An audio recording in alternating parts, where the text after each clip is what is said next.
Thank you for listening to Mobility Redefined, brought to you by Modaxo. For more insights and information, please visit mobilityredefined.com. That is mobilityredefined.com. Welcome to the Mobility Redefined podcast, where we bring together the world's leading voices in mobility to explore the ideas, innovations, and leadership shaping the future of transportation. I am Dr. Kaan Yildizgoz, and today I have the great pleasure of welcoming a leader from the sector of whose career has been dedicated to the advancing public transport at both national and global levels.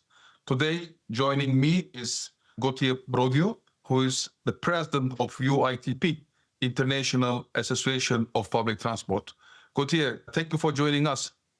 Thank you, Kaan, and I'm happy to share some time with you. Thank you so much. And many of our listeners are knowing Gautier through his leadership within UITP, and he just renewed his term as the president of UITP, who is representing now as the global voice of public transport sector, bringing together nearly 2,000 member organizations from 100 different countries. And at the same time, Gautier played significant important roles in the past at different cities for running public transport in these cities. And I have personally had the privilege of knowing and working together with Gautier for many years through UITP, and it's a real pleasure for me to welcome him today. And today in our conversation, we will be exploring global trends, the priorities for UITP under Gautier's presidency, and what the future of urban mobility may look like over the coming decade. So Gautier, if you are fine, I would like to start with asking some questions to you that I am wondering your opinion on these ones. Yeah, please feel free, Kaan.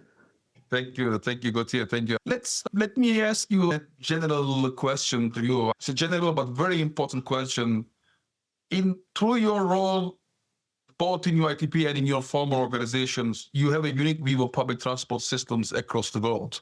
And what do you see today as the biggest challenges facing the public transport, and which trends do you believe will have the greatest impact on mobility over the next decade? For me, public transport is no longer simply about moving people.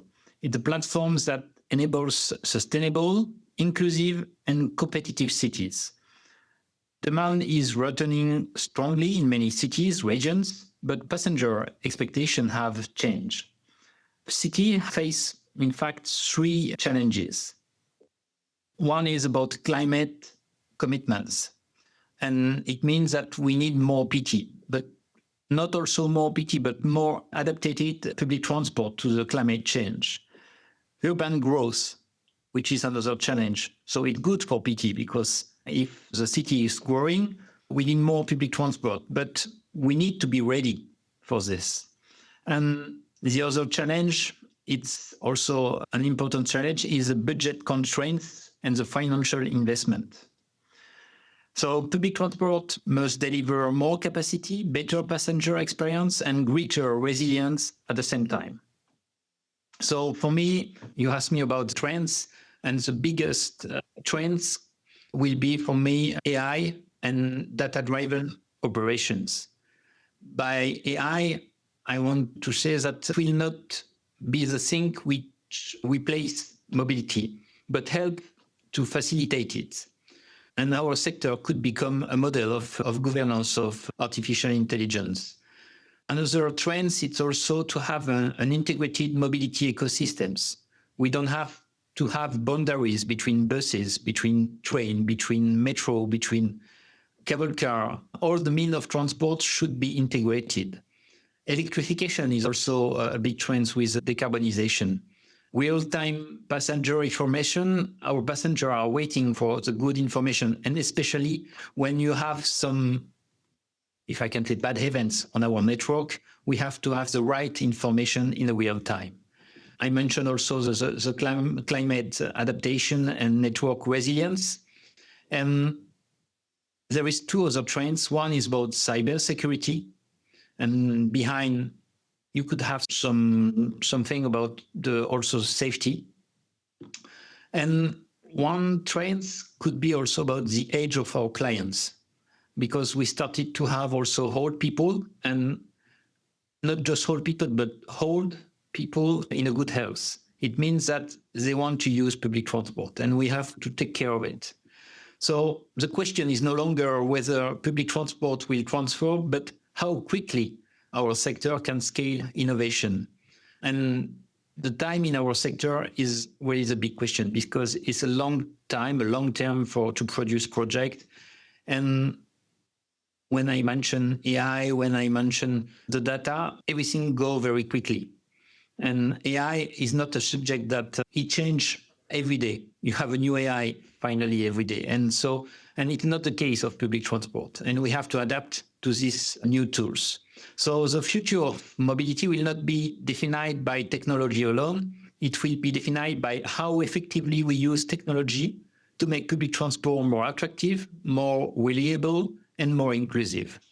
Perfect. I think when I look at the challenges that you are listing, mainly around climate change, fast-growing cities, and funding-related challenges, they are also linked with all these trends that you were summarizing, which we are experiencing in all around the world in our daily management of the transport companies in different cities. And maybe based on this, Gautier, based on these challenges and the trends, can you tell us what you see as your key priorities for UITP during your presidency in the next term? And maybe in particular, what we can expect from your next summit in Hamburg that will take place in 1 year from now on? And which topics maybe do you believe will dominate discussions in the summit also? So UITP's role is to help our sector move from ambitions to implementation. And inside UITP, we have all the core of our members who are able to do it, because we have everybody. We have the PTA, so the Public Transport Authority, the public transport operator. We have the infrastructure manager. We have the industries, the manufacturers. And so everybody is on the same boat, and we can exchange, and UITP will be able to help in moving this from ambition to implementation. So I think the priority will be the acceleration of decarbonisation, and we have to support members in moving from targets to delivery. And UITP is also the place where we can share practical solution and best practice globally, because some of our members already start and maybe sometimes finish their electrification of buses.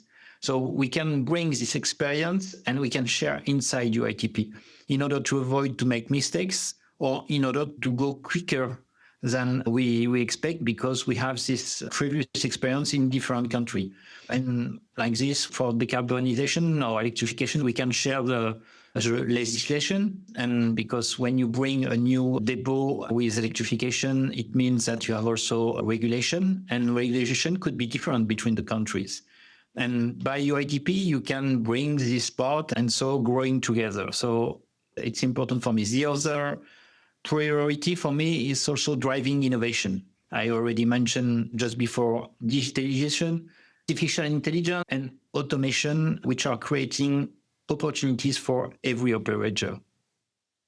And so we ensure that innovation benefits both large and smaller cities, because public transport is not only in a big city, in a big megalopole in the world. We have also smaller city. And when we want to push public transport, we have to touch everybody. And another also priority is strengthening public transport voice. Public transport must be recognized as a strategic investment, not simply an operating cost. When you put €1, and I think you know this in UITP, we have also this motto, if I can say, when you put €1 in public transport, you will have, at the end, you will find €5 in the economy. But the thing is that the €1... It's a great investment for the cities, huh? Yeah. Return on investment is very high on this one. Yeah, exactly. So everybody who could be a financial guy will put €1 to have 5. But the thing is that the €1 come from investment, come from financial part. And the €5 go in the economy. And the one who put the €1 maybe will not find directly feedback of the €1 invest. Societies globally will have this money back.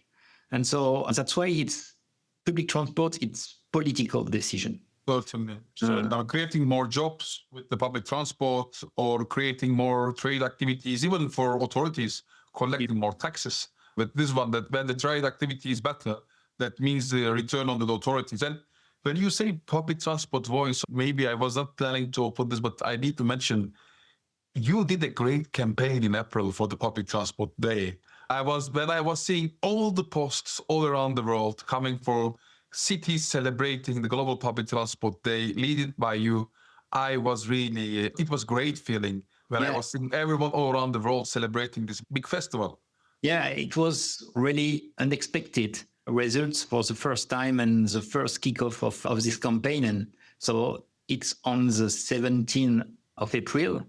And so of each year. So we started this year, 26, and it will be again better in 27. And even inside UITP, we didn't know what the members decided to do. When you put the light on in Dubai in the tower. In the Burj Khalifa, I saw this, and also I don't know the name in English, but Niagara, les chutes du Niagara in Canada, with the color of the campaign of World Transport Day. So you can feel the spirit between the people, even they are not from the same country. You feel the spirit between people who serve, and you have. That was the great thing. Seeing people celebrating their faces, how they are taking this like a festival. It was a great moment for me. I mean, also still. And for UITP and for me, one priority is also to make it recognized officially by United Nations, to have an official. Well, it's not yet taken place. It's not recognized yet. For this, we need to bring with us the different minister of transport of each country. And because UITP is really well included in many countries, more than 100, I think we will be able to do it, but it will take time. But it's one of the best things that we do in 26, ready. Perfect. For the future. Perfect. That's fantastic. And Gautier, you were mentioning about already artificial intelligence, automation, data analytics as part of the trend around the digitalization. And maybe can you a little bit elaborate on how do you see these trends are transforming also the day-to-day mobility of the people, and where should the authorities and operators focus their investment to achieve the greatest impact from this particular digitalization trend? On artificial intelligence, digitalization, and more globally, technology. Technology is not an objective in itself. Its purpose is to improve service for passengers and productivity for operators. The most successful transport organization will not be those with the most technology. They will be those that best combine technology with human expertise. When you use technology, I think for me, you have always to asking yourself, is this technology will bring more humanity, more public transport? And so for me, AI and AI application are still in place in some part of our public transport. And they were in the future also creating value. We can mention predictive maintenance, demand forecasting, incident management, customer information, workforce scheduling. So you can see that AI will be able to bring this. And we have also to have a key investment priority. So focus on data quality, which is very important to have the good data. It's good to have data, but to have clean data, to be able to use it and to have the results you are looking for is the best. Digital infrastructure also, because infrastructure are sometimes old, and we will be able to have feedback from our infrastructure with these new tools. This is a new device. I also already mentioned cybersecurity, interoperability also, and staff training. So I wanted to give you also a message about automation. Automation will support and help workers more often than replace them. If I mention, in fact, you remember in the whole time, I didn't, maybe I was not born when it disappeared, but in the station before there is a guy with a tool to put some hole in the ticket. Yeah, also in the buses, conductors. So they were validating earlier when you come in. Yeah, and so this job disappeared. But at the end, we keep the one thing, which is to keep the control of the ticket. Now you do it with your smartphone, with your credit card, whatever. But it didn't mean that the workers in public transport are less than before. We are growing. That's actually my question here, because public transport employs, if I'm not wrong, around 12 million people globally. And that's with this changing technology, maybe if you can a little bit elaborate this, Gautier, and from also the perspective, because also I saw last 2-3 years, some cities were facing some challenge in terms of their workforce limitations, attracting drivers and so on. Maybe I also wonder, while during this transformation that we are experiencing now in the sector, how can the sector attract the next generation of talent as well? And what skills do you believe will be the most critical for the workforce for the future, with considering all this automation, AI trends, and so on? So for me, the future of public transport depends as much on people as on infrastructure. The competition for talent should be framed around purpose. Public transport offers the opportunity to shape the future of cities. So the sector employs, and you mentioned 12 million, but maybe it could be more because you have also indirect job. You have the people who are cleaning sometimes, who are doing other things around public transport, and it can be the biggest employer in the city. So many operators face shortage of drivers, engineers, technicians, and digital specialists. We have also to take care about young professionals, which is our future also. So sector needs to be attractive employer, including for women. And women could be also a key, and they can play a key role in our future in public transport. And UITP also supports this. And UITP could help also by giving the best image of our sector. And sector should reflect the people itself. So how to attract talent? For me, we can highlight public transport contribution to sustainability and quality of life, because in your job, you have an aim is to serve the people. You know, sometimes people in their jobs are looking for a reason to be in this job. And for us, finally, for me, I think it's quite easy. Every day when you wake up, you will help people to move. So it's great for me. It's very good.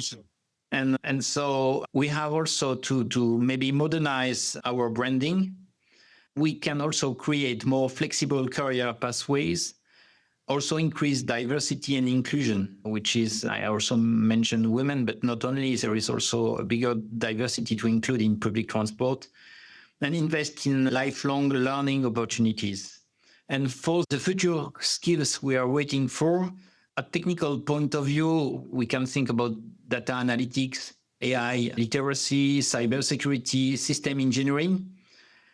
And also, when I mention these technical skills, behind you have also a challenge, which is these new skills versus the old skills.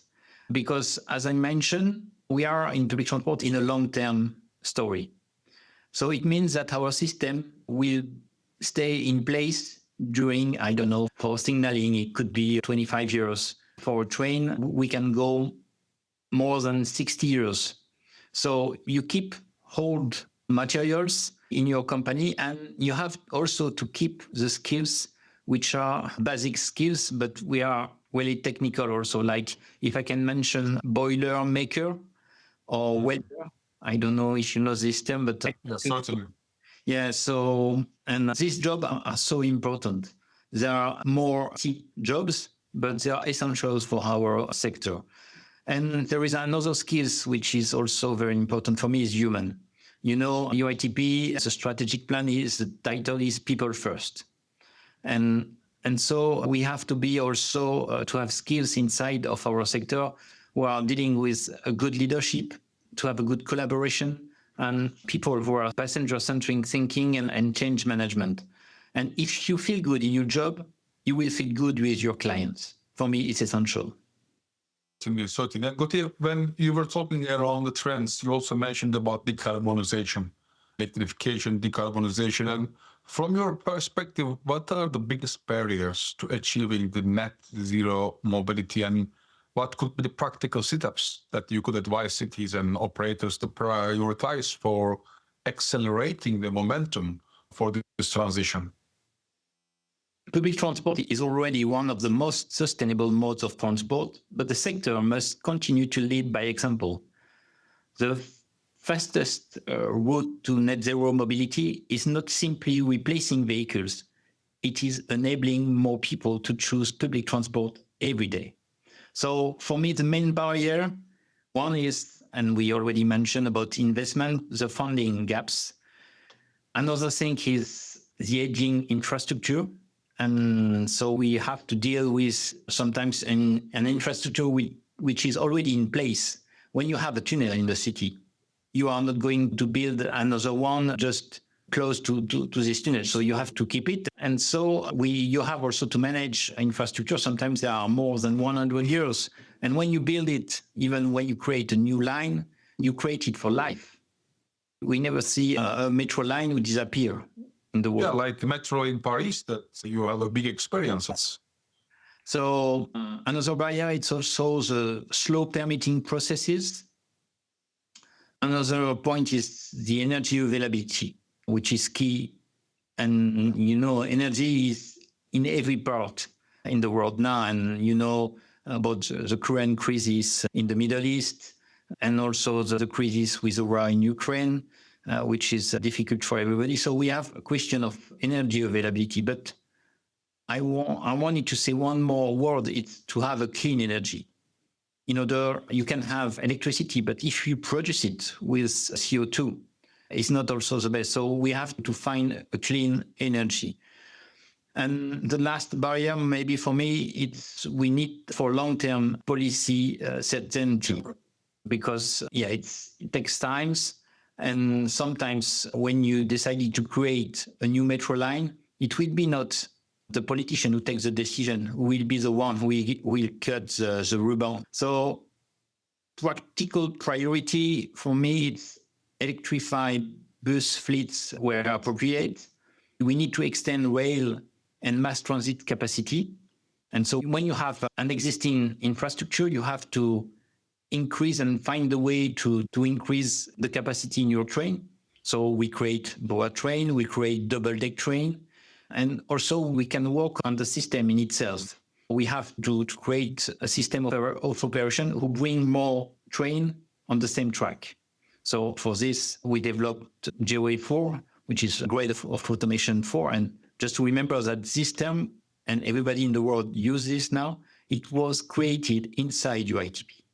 So UITP has a very specific role in also make the standard of our sector. So another practical priority could be improve network integration, encourage modal shift away from private car. And I think we will win when the people will sell their car, not just to transfer, but selling their car will be the best, because if they have no more car, they will for sure use public transport. And also the last point is about use the data to optimize energy consumption. So decarbonisation is not only a transport challenge. It requires coordination across energy, urban planning, economic development, and also housing. Housing is important, and UITP works also with United Nations Habitat to work on it. And because I don't know if you know this indicator, but since maybe 40 years, I don't remember, but there is a survey on what is the average of transport time for people in a city. And this time, so between now to 40 years ago, or 40 years ago to now, this average is always the same. It means that when you are growing your network of public transport, people growing with the city, and sometimes they prefer to go maybe in the suburban to have a biggest house, to have more space for run or whatever. And so behind this, it means that we have also to deal with housing and urban planning, which is important for me because we have to keep the density. If we have a good density, we will have good public transport. If you have a look to Tokyo, to Hong Kong, they have a good system, but they have the density. I don't say that we are going to create Hong Kong or Tokyo everywhere, but it's important also. Increase public transport is good, but also you have to take care about how you plan the urbanization of your city. So collaboration with policy and decision maker is key, and advocate work of UITP at city, country, and region level is major attraction to UITP membership. I think this is very important, Gautier, what you are saying. For example, when you were giving an example like Hong Kong, Tokyo, and linking it with the density, what we know very well is that's very much linked with the cost of transport as well. We know that in these cities where there is a good public transport and there is a good level of density and connection, integration of mobility with the urban planning, the cost of mobility is around 6% to the total GDP. But when we look for the cities where this is not the case, unfortunately, then it's coming to around 15% of total GDP. So there's directly linked with the finance as well in the cities and economy. Exactly.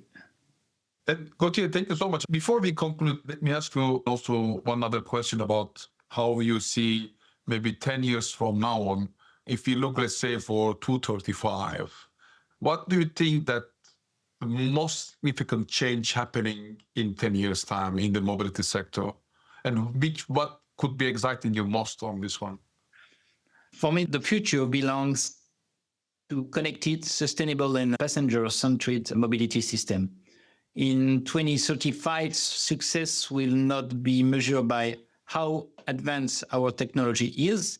It will be measured by whether more people can access opportunities, education, employment, leisure, and communities through a better mobility. So by 2035, we will likely see highly integrated multimodal journey, supported network management, widespread zero-emission fleets, more personalized passenger information, a greater use of automation in operation, and better accessibility, and I hope better inclusion also. So I think we will have, and I hope we will have more desirable networks in the future. Because, not all the people are using transport, but we have to push them to try it. Please try public transport. And sometimes I think if you don't try, you will not know what it will bring to you. So we have to bring people who don't use public transport just to at least to try. So for this, fully agree. And this means also that we have to be attractive, but also good in our operation. And that's why when I mention AI, when I mention personalized information and so on, all of this will bring better transport. Yeah. Gautier, that's great. It's a great conversation. And thank you so much for joining us today. We have talked multiple topics for future priorities, the latest and big challenges, digital transformation, workforce development, decarbonisation, and then your vision for 2035. And also, once again, congratulations for electing for the new term president of UITP. I guess that this might be your first podcast after your new term election as UITP president. And we wish you every success as you lead the association through this important chapter. Thank you once again for joining us here. Yeah, thank you, Ken. And just I wanted to conclude by some words. It's that public transport sits at the center of some society's biggest challenge. I already mentioned climate action, urbanization, social inclusion, digital development, and economic competitiveness. So our task at UITP and in our membership is clear. Make public transport the natural choice for more people in more cities more often. If we succeed, we will not only transform mobility, we will help transform cities themselves. And for me, it's really a choice of society. That's a great ending for the podcast, Gautier. Thank you once again. And thanks to all our listeners for joining us for another episode of Mobility Redefined podcast. And if you enjoyed today's conversation, please subscribe, share this episode with your colleagues, and join us again as we continue speaking with the global leaders who are redefining how the world is moving. Until next time, thank you for listening. Thank you, Kaan. Thank you for listening to Mobility Redefined, brought to you by Modaxo. For more insights, visit our website at mobilityredefined.com or follow us on LinkedIn. Be sure to subscribe to the podcast on your favorite app to stay updated with our latest episodes. Thank you for tuning in, and we hope you enjoyed the conversation.